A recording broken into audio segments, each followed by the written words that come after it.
ہم سب ایک اچھی، ایک بہتر زندگی چاہتے ہیں، ہے نا؟ لیکن سوال یہ ہے کہ ایک اچھی زندگی کا اصل مطلب کیا ہے؟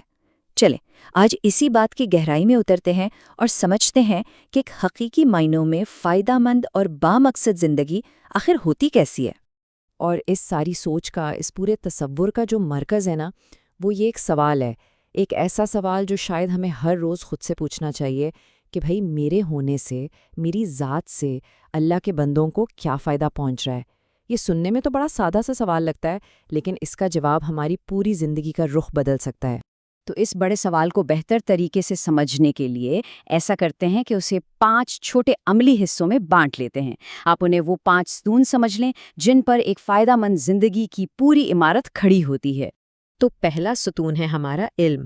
جو کچھ بھی ہم جانتے ہیں، جو کچھ سیکھتے ہیں، کیا وہ صرف ہمارے اپنے لیے ہیں، یا ہم اپنے علم کی اس روشنی سے کسی بھٹکے ہوئے کو راستہ بھی دکھا رہے ہیں، کسی کی مدد کر رہے ہیں؟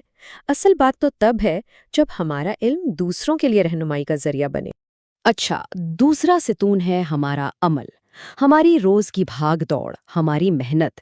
کیا اس سب کا مقصد صرف اپنی ذات کی ترقی ہے، یا ہمارے کسی چھوٹے سے کام سے کسی دوسرے انسان کی کوئی بڑی مشکل آسان ہو رہی ہے؟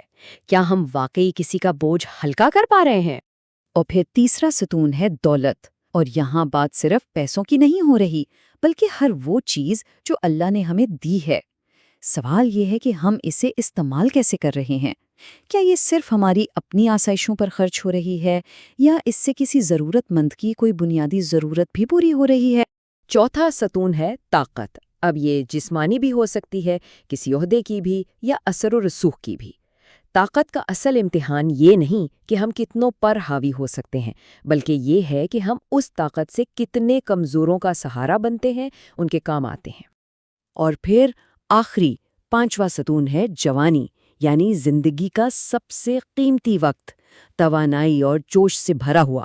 سوچنے کی بات یہ ہے کہ یہ قیمتی توانائی ہم لگا کہاں رہے ہیں؟ کیا یہ کسی ایسے اچھے مقصد میں لگ رہی ہے جس کا پھل آنے والوں کو بھی ملے؟ تو یہ تو تھے ایک فائدہ مند زندگی کے ستون، لیکن اگر ان میں سے کوئی بھی ستون نہ ہو تو؟ چلیں، اب ذرا تصویر کا دوسرا رخ دیکھتے ہیں، جو کہ کافی سنجیدہ ہے، کہ ایک بے فیض زندگی کا انجام کیا ہوتا ہے؟ ذرا سوچیں تو ایک ایسی زندگی کے بارے میں جس کے ہونے سے کسی کا دکھ کم نہ ہوا ہو، جس کی وجہ سے کسی کی مشکل راہ میں کوئی آسانی پیدا نہ ہوئی ہو، جس نے کبھی کسی ٹوٹے ہوئے دل کو سہارا نہ دیا ہو۔ یہ ایک ایسے وجود کی تصویر ہے جو دنیا میں آیا اور بس چلا گیا، کوئی اچھا نشان چھوڑے بغیر۔ تو پھر یہ سوال اٹھتا ہے کہ ایسی زندگی کا حاصل کیا تھا؟ اس کا مقصد کیا تھا؟ یہ وہ سوال ہے جو انسان کو اندر تک جھنجھوڑ دیتا ہے اور اپنی زندگی کی سمت پر دوبارہ سوچنے پر مجبور کرتا ہے۔ تو آخر میں فرق بس اتنا سا ہے، ایک بے فیض زندگی جو صرف میں اور میرا کے ایک چھوٹے سے دائرے میں گھومتی رہتی ہے، اور دوسری طرف ہے ایک بافیض زندگی جو اللہ کے بندوں کی خدمت کے لیے وقف ہوتی ہے۔ اور یہ انتخاب، یہ فیصلہ ہمیشہ ہمارا اپنا ہوتا ہے۔